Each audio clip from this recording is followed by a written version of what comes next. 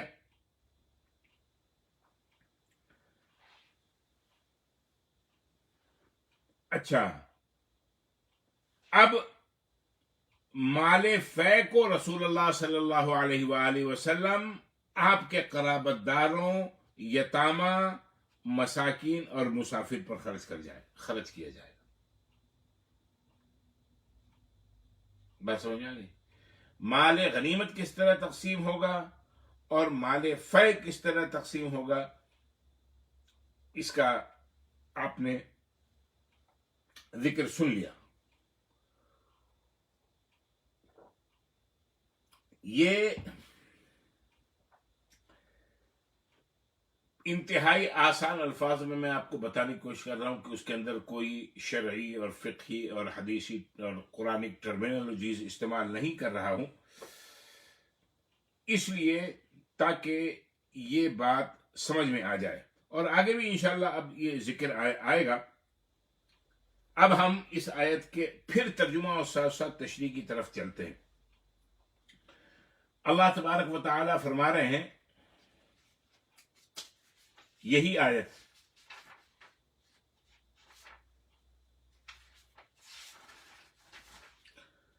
اللہ تبارک و تعالی فرما رہے ہیں، وما افاء اللہ علی رسولہ منہم، اور ان یہودیوں کے اموال میں سے اللہ نے جو کچھ اپنے رسول پر لوٹا دیا ہے، یہ مال فے. اس میں کیا تھا؟ اب ساتھ ساتھ سنتے جائیں. اس میں زرعی زمینیں تھیں، اس میں باغات تھے، اس میں قلعے تھے، اور اس میں اسلحہ تھا، زرہیں تھیں، اور اونٹ اور گھوڑے وغیرہ تھے. یہ اللہ تبارک و تعالی نے مسلمانوں کو یہ مال عطا کیا تھا. آگے اللہ فرماتے ہیں، فما اوجفتم علیہ من خیل ولا رکاب، تم نے کوئی گھوڑے اور اونٹ تو نہیں دوڑائے تھے، یعنی تم نے یہ مال و متاع باقاعدہ جنگ کر کے تو حاصل نہیں کیا تھا، بلکہ یہودیوں کے ساتھ ایک معاہدہ، ایک کانٹریکٹ کر لیا تھا. اس کی وجہ سے بغیر جنگ کے، بغیر لڑائی کے، بغیر تکلیف اٹھائے تمہیں یہ سامان مل گیا تھا. اور اس کی وجہ یہ ہے، وَلَكِنَّ اللَّهَ يُسَلِّطُ رُسُلَهُ عَلَى مَن يَشَاءُ، اللہ تعالیٰ اپنے رسولوں کو جس پر چاہے غلبہ عطا کر دیتا ہے، تسلط عطا فرما دیتا ہے. یہاں بھی اللہ تعالیٰ نے اپنے نبی صلی اللہ علیہ وآلہ وسلم کو یہودیوں پر غالب کیا، اور وہ سب کچھ چھوڑ چھاڑ کر اپنے گھروں سے نکلنے پر مجبور ہو گئے. مطلب یہ ہے کہ اس قسم کا مال جو اللہ تبارک و تعالی نے تمہیں تمہاری مشقت کے بغیر اپنی خاص مہربانی اور عطا سے دلایا ہے، اور جو مال اہل ایمان کو بغیر جنگ کے دشمن کے ہاں سے مل جائے، وہ مال فے کہلاتا ہے. سمجھے؟ اب میں نے مختصراً کیا وہ ذکر کیسے وہ تقسیم ہو اس کا ذکر میں نے کر دیا. مال فے کی تقسیم اللہ تبارک و تعالی نے اپنے نبی صلی اللہ علیہ وآلہ وسلم کے اختیار میں دے دی ہے. اور یہ اختیار مالکانہ نہیں ہے بلکہ حاکمانہ ہے۔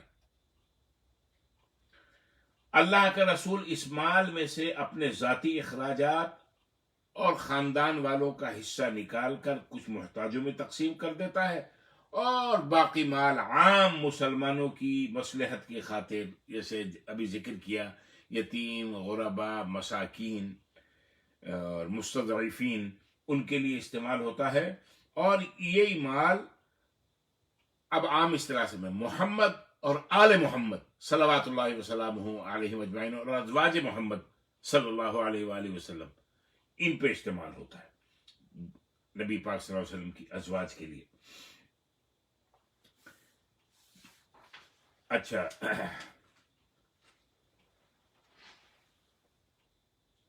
اللہ تبارک و تعالی نے مال فے مسلمانوں کو بغیر کسی مشقت کے، بغیر کسی لڑائی کے، بغیر کسی جھگڑے کے، بغیر کسی کو زخمی یا قتل و قتال کی کیوں عطا فرما دیا؟ اللہ تعالیٰ فرماتا، اسے آیت نمبر 6 کا آخری ٹکڑا ہے، واللہ علی کل شیء قدیر، اللہ تعالیٰ ہر چیز پر قدرت رکھنے والا ہے۔ وہ اس بات پر بھی قادر ہے کہ جنگ کی صورت میں مسلمانوں کو لڑوا کر کفار کے ساتھ فتح عطا کر کے مال دلا دے، اور وہ مال مسلمانوں کے قبضے میں آ جائے تو وہ مال غنیمت کہلائے۔ اور اللہ تعالیٰ اس بات پر بھی قادر ہے کہ اللہ تعالیٰ مسلمانوں کو وہ مال، وہ اموال بغیر جنگ کے کسی معاہدے کے تحت کہ کفار معاہدہ کر لیں یا مسلمانوں کی ہیبت، روب، دبدبہ ان کے اوپر طاری ہو جائے، اس صورت میں مال مسلمانوں کے قبضے میں دے دے، یہ بھی اللہ تعالیٰ اس بات پر بھی قادر ہے، تو وہ مال مال فے کہلائے گا۔ یہ آیت نمبر 6 کو میں نے بہت آسان کر کے اپنی طالب علمانہ کوشش کے مطابق کر دیا ہے، اور ہم اللہ کے حکم سے آگے بڑھتے ہیں۔ آیت نمبر 7، ما افاء اللہ علی رسولہ من اہل القرى فللہ وللرسول ولذی القربى والیتامى والمساکین وابن السبیل کی لا یکون دولۃ بین الاغنیاء منکم۔ ٹھیک ہے، اب ہم ساتھ ساتھ اس کا ترجمہ اور تشریح جو ہے، چونکہ خلاصہ آپ کے سامنے بیان کر دیا ہے تو آپ کے ذہن میں مفہوم آ گیا ہے، تو لہذا اب ساتھ ساتھ چلتے ہیں۔ کیا فرما رہا ہے آیت نمبر 7 میں؟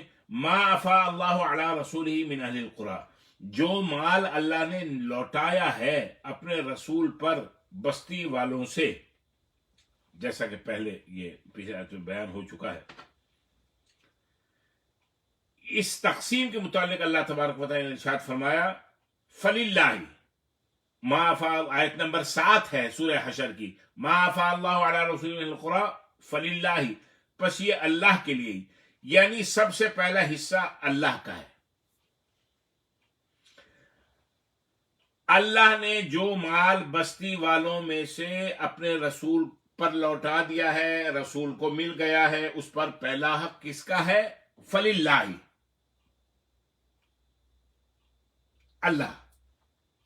اب ایک بات یہاں پیدا ہوتی ہے کہ اللہ تعالی احکم الحاکمین ہے، اللہ تعالی مستغنی ہے، اللہ تعالی تمام حاجات اور ضروریات سے پاک مبرہ ہے۔ اللہ کو اس مال کی کیا ضرورت ہے؟ وہ تو خود ساری مخلوق کا خالق اور مالک ہے، اسے ان زمینوں اور باغات کی کیا ضرورت ہے؟ اس کا کیا جواب ہے؟ اس کا جواب مفسرین یہ دیتے ہیں، فرماتے ہیں کہ اللہ کا نام تو محض تبرک کے لیے لیا گیا ہے، وگرنہ اللہ تبارک و تعالیٰ کو نہ مال کی ضرورت ہے، نہ اسباب کی ضرورت ہے، نہ اسے ادا کیا جائے گا۔ اللہ کا نام لینے سے اس بات کا اظہار بھی مقصود ہے کہ کوئی یہ شبہ نہ کرے کہ بغیر جنگ کے حاصل ہونے والا مال مسلمانوں کے لیے جائز بھی ہے یا نہیں۔ یہ بہر صورت جائز ہے، جس طرح جنگ کی صورت میں حاصل ہونے والا مال، مال غنیمت، مسلمانوں کے لیے جائز ہے، جس طرح اللہ تبارک و تعالی تجارت کے ذریعے، زراعت کے ذریعے، محنت مزدوری کے ذریعے، ملازمت کے ذریعے اپنے بندوں کو مال دلاتا ہے، وہ مال بھی اللہ کا ہے لیکن اللہ نے بندوں کو دلوایا ہے۔ اسی طرح یہ مال بھی اللہ کا ہے اور اللہ ہی نے ہی اس ضمن میں بغیر جنگ کے مسلمانوں کو دلایا ہے، اور اس کا استعمال پیغمبروں کے لیے، پیغمبروں کے گھر والوں کے لیے اور صاحبان ایمان کے لیے بالکل جائز اور برحق ہے۔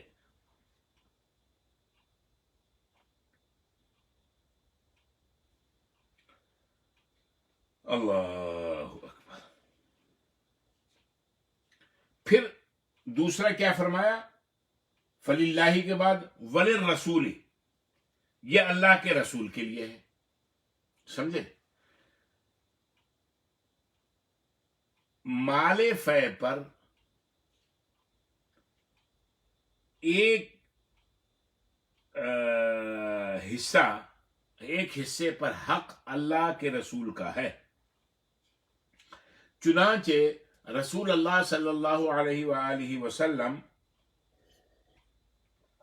مال غنیمت کے خمس یا مال فے کے اس حصے میں سے اپنی ازواج مطہرات کو، مسلمانوں کی امہات المومنین کو خرچہ دیتے تھے۔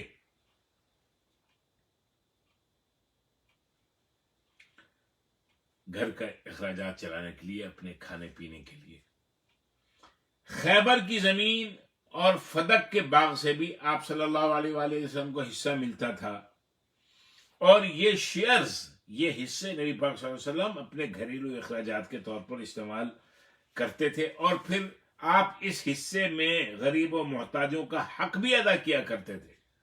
یعنی ان کا ایک حق الگ ہے، لیکن نبی پاک صلی اللہ علیہ وآلہ وسلم کا جو حق ہے، یعنی آپ کے گھر والوں کو جو حصہ ملتا تھا کہ وہ اپنی گھر کے اخراجات، کھانا پینا اس سے چلائیں، اس میں بھی غربا، مساکین، مستضعفین سب آ کے اپنا حصہ لے لیتے تھے۔ نبی پاک صلی اللہ علیہ وآلہ وسلم اپنی امتیوں کے لیے، سب لوگوں کے لیے ایک شفیق باپ کی مانند جو تھے، روحانی باپ۔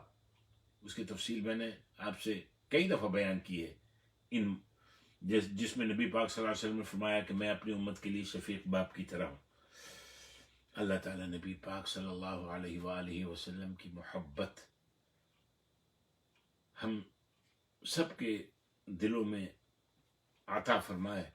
اللہ تبارک و تعالی اپنی محبت، اپنے حبیب پاک صاحب الاولاق صلی اللہ علیہ وآلہ وسلم کی محبت، آپ کے اہل بیت اطہار کی محبت، اور آپ کے اصحاب کرام کی محبت، اور ازواج مطہرات کی محبت اور ان کی عظمت ہم سب کے دلوں میں اجاگر فرمائے، اور اللہ تبارک و تعالی روز حشر نبی پاک صلی اللہ علیہ وآلہ وسلم کی شفاعت کبریٰ اور شفاعت عظمیٰ ہم سب کو نصیب فرمائے۔ سب آمین کہہ دیں۔ آج جن گھروں میں سب لوگ بیٹھ کے آمین اس قرآن مجید کے اس سبق میں کہہ رہے ہیں، اللہ تبارک و تعالیٰ ان کہنے والوں اور ان کے گھروں میں بھی اللہ تعالیٰ برکتیں، رحمتیں اور راحتیں نصیب فرمائے، عطا فرمائے۔ یہی تو موقع ہوتے ہیں دعاؤں کے اور قبولیت دعا کے۔ تو ایک وللہ، وللرسول، پھر فرمایا ولذی القربیٰ، نبی پاک صلی اللہ علیہ وسلم کے قرابت داروں کے لیے۔ اس حصے کے حقداران میں بنو عبد المطلب، بنو ہاشم کے 5 خاندان، یعنی آل عباس، آل علی، آل جعفر، آل عقیل اور آل حارث بنتے ہیں، یہ ان پر خرچ کیا جاتا تھا۔ ان خاندانوں کو یہ حصہ ملنے کا ایک وجہ یہ بھی تھی کہ یہ خاندان اہل بیت، اور یہ لوگ، اس خاندان کے لوگ نبی پاک صلی اللہ علیہ وسلم کے قرابت دار ہیں۔ ہر وقت، اچھے برے وقت میں نبی پاک صلی اللہ علیہ وآلہ وسلم کے ساتھ شولڈر ٹو شولڈر کھڑے ہوتے تھے، آپ کے ممد و معاون ثابت ہوتے تھے۔ یعنی جب کفار مکہ نے نبی پاک صلی اللہ علیہ وآلہ وسلم کا سوشل بائیکاٹ کیا، تو اس میں بنو عبد المطلب، بنو ہاشم دونوں خاندان شامل تھے، اور خود آل ابو طالب کے خاندان کے ساتھ آپ 3 سال تک شعب ابو طالب میں محصور رہے، الگ کر دیا گیا، سوشل بائیکاٹ کر دیا گیا، یہ سب نبی پاک صلی اللہ علیہ وسلم کے ساتھ۔ تو اس حصے مقرر کرنے کی وجہ یہ بھی تھی کہ ہر وقت یہ خاندان آپ صلی اللہ علیہ وآلہ وسلم کا ساتھ دیتے تھے، ایک وجہ۔ دوسری وجہ یہ تھی کہ نبی پاک صلی اللہ علیہ وآلہ وسلم کے خاندان اور آپ کے گھر والوں پر صدقات اور زکوٰۃ حرام تھے، ان کو عام ڈونیشن یا ان مد میں دی جا سکتی تھی، کیونکہ خود نبی پاک صلی اللہ علیہ وسلم نے فرمایا ان عام مسلمان کو تو جو مستحق ہے، مضعفین ہے، یتامہ ہے، بیوگان ہے، مساکین ہے، ان کو تو صدقات خیرات دیا جا سکتا ہے، آل محمد کو نہیں۔ اسی لیے تو ہم شان آل محمد بیان کرتے ہیں ہر وقت، اور ان سے وسیلہ پکڑنے کو ہم اپنے لیے باعث نجات اور باعث ہدایت سمجھتے ہیں، اور ان کے نام کو اپنے آنکھ کا نور اور ان کی ذات کو اپنے سر کا تاج سمجھتے ہیں۔ اللہ تعالی ہم سب کو حب آل محمد، حب اہل بیت نصیب فرمائے۔ نبی پاک صلی اللہ علیہ وسلم کا فرمان ہے ان الصدقۃ لا تحل لمحمد ولآل محمد، یعنی زکوٰۃ صدقات محمد اور آل محمد پر حلال نہیں ہیں۔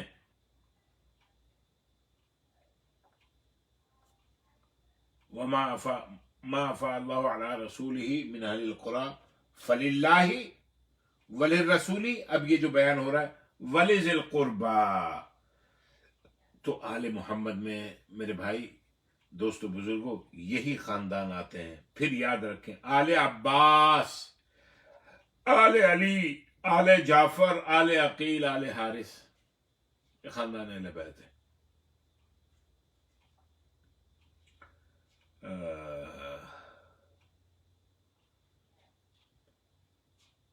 اب مفسرین نے یہاں پر ایک بڑی بحث کی ہے، وہ جو فدق کی جو بحث ہے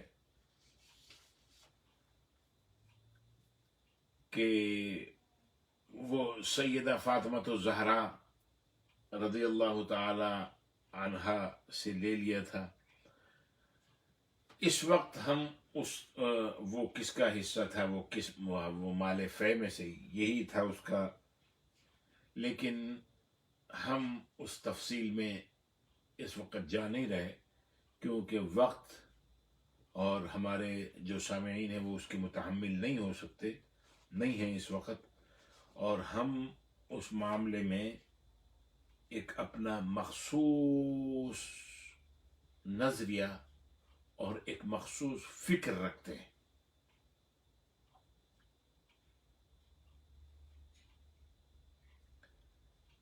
تو SIC کے جس پلیٹ فارم سے ہم یہ بیان کرتے ہیں، اس پلیٹ فارم کا تقاضا یہی ہے کہ ایک عام اور سیدھے سادے انداز میں عام فہم ہو، اسی بات کو بیان کیا جائے۔ آپ سمجھ گئے؟ نبی پاک صلی اللہ علیہ وآلہ وسلم کا جو حصہ تھا، جو آیا وللہ وللرسول، تو آپ کی اس دنیا سے وفات کے بعد جب آپ اس دنیا سے رخصت ہو گئے تو وہ سلسلہ ختم ہو گیا، اور پھر خلفائے راشدین کے زمانے میں، ابو بکر، عمر، عثمان کے زمانے میں، اور ایون سیدنا علی المرتضی رضی اللہ عنہ کے زمانے خلافت میں آل محمد اور اہل بیت اطہار کو جو حصہ ملتا تھا، لیکن حضرت علی رضی اللہ تعالی عنہ کو، یہ بات یاد رکھیں، اسی لیے کہتے ہیں علی حیدر کرار الجرار، جب ان کو مال فے میں سے ان کے حصے کی پیشکش کی گئی تو انہوں نے یہ کہہ کر لینے سے انکار کر دیا کہ یہ حق تو ہمارا ہے، لیکن ہم محتاج نہیں ہیں تو یہ ہمارا حق، ہم ان محتاجوں کو دے دیتے ہیں جو اس کے مستحق ہیں، جو یعنی غریب ہیں، جن کے گھر کی روٹی ہانڈی طرح چلنا مشکل ہے۔ یہ ہے علی المرتضی کرم اللہ تعالی وجہہ الکریم کی ذات۔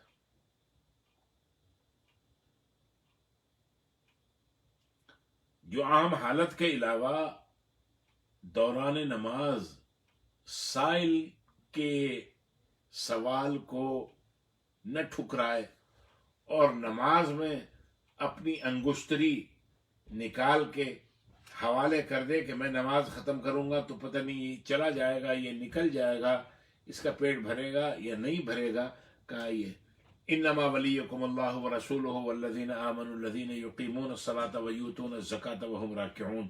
سورہ مائدہ میں ہم بہت تفصیل کے ساتھ، بہت پہلے یہ گزر چکا، ہم بیان کر کے آئے کہ یہ سیدنا علی المرتضی رضی اللہ عنہ کی شان میں یہ آیت آئی ہے۔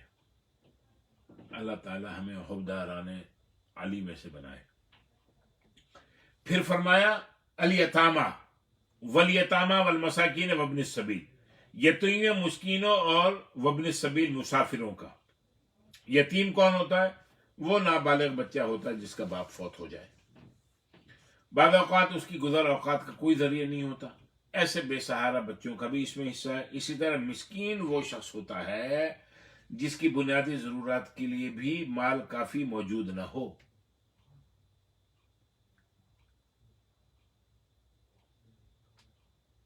یتیموں و مسکینوں کے لیے بھی زکوٰۃ اور صدقات میں سے بھی لینا جائز ہے۔ اسی طرح اس مال میں ان مسافروں کا بھی حصہ ہے کہ جن کو دوران سفر کوئی حادثہ پیش آ جائے، سامان چوری ہو جائے، مال ختم ہو جائے، یا وہ کسی بھی اپنے جائز ذرائع جو ریسورسز تھے وہ اس سے محروم ہو جائے، محتاج ہو جائے، ایسا شخص بھی مال فے کا حقدار بن جاتا ہے۔ اللہ تعالیٰ نے یہ 6 مصارف مال فے کے رکھ دیے۔ اب اللہ تعالیٰ نے اس مال کی سرکولیشن کا، تقسیم کا حکم کیوں دیا؟ فرمایا کَیْ لَا یَکُونَ دُولَةً بَیْنَ الْأَغْنِیَاءِ مِنْکُمْ، تاکہ یہ دولت تمہارے آسودہ حال لوگوں تک ہی محدود نہ رہے، بلکہ اس کی گردش، the circulation of the wealth, circulation of money, معاشرے کے انتہائی نچلے طبقے تک ہونی چاہیے۔ کسی خاص سرمایہ دارانہ طبقے میں اور یہ نظام میں ارتکاز دولت ہرگز پسندیدہ نہیں ہے۔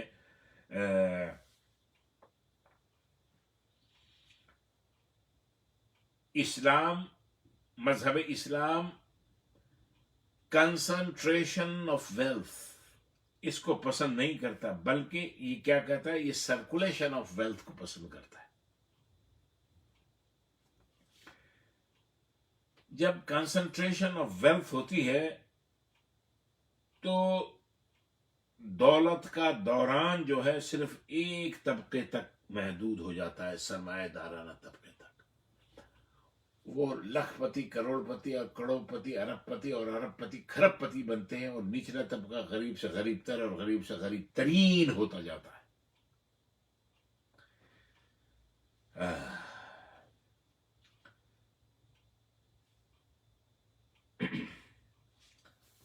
کَیْ لَا یَکُونَ دُولَةً بَیْنَ الْأَغْنِیَاءِ مِنْکُمْ۔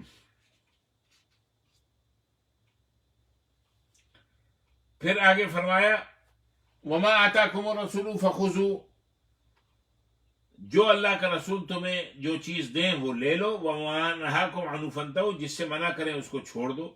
یعنی اللہ تعالیٰ نے اپنے نبی کو تقسیم کا اختیار دیا ہے۔ نبی مختار ہیں، مالک ہیں،